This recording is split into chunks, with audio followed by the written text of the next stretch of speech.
If you turn all the lighting off, it's as dark as it can possibly get. It gets to the point where you would lose your bearings, you wouldn't know which way was up or down. You would hallucinate because it's just total darkness. It's part of our day-to-day job, so you sort of take it for granted, but if you stop to think about it, it is an unusual thing to be doing, walking on your own through a tunnel through the middle of London with millions of people around you, and you're on your own.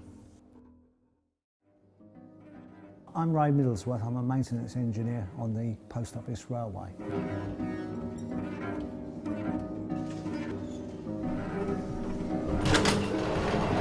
If you'd like to follow me.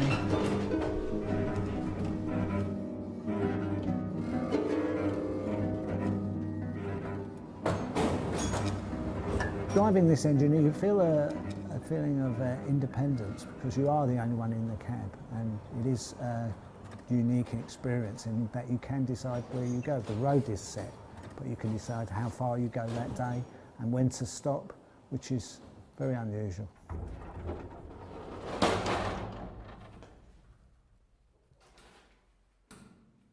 I'm Chris Taft, I'm Head of Collections at the British Postal Museum and Archive, and we're currently within the Mail Rail, part of the Mail Rail network underneath Mount Pleasant, one of London's major sorting offices. The Underground Railway that was built here opened in 1927, purposely to move mail across London. Once the service stopped in 2003, it was decided that the network would be mothballed. So to this day, it continues to be maintained and looked after and kept safe and secure, but the railway obviously has never operated since.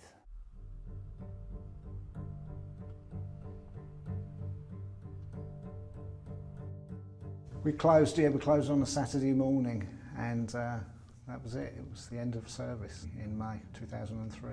Yeah, the duty rosters are still hanging on the wall with the last names on it.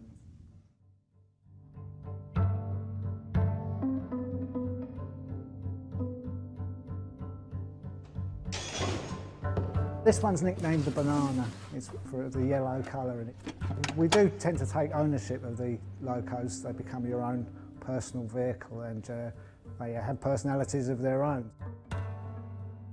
The trains were all automatic. There was no drivers except for these battery locos. It ran 22 hours a day. The network's it's 6.5 miles long.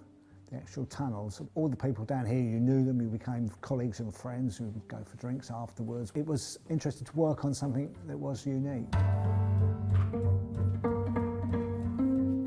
So 3 miles down that way to Whitechapel, 3 miles this way to Paddington.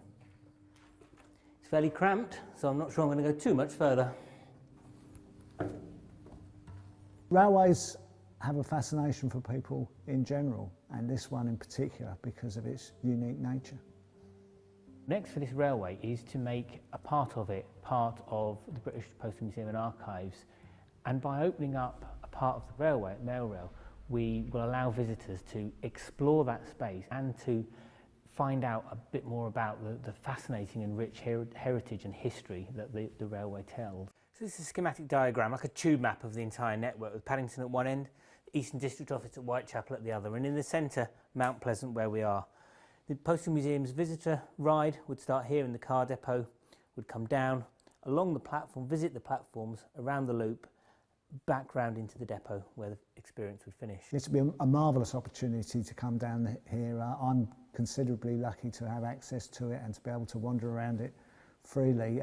It'd be nice to share that with other people. We're off.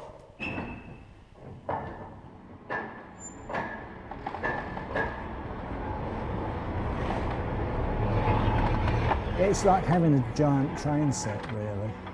I used to have a train set while I was a boy, so I've upgraded a little bit.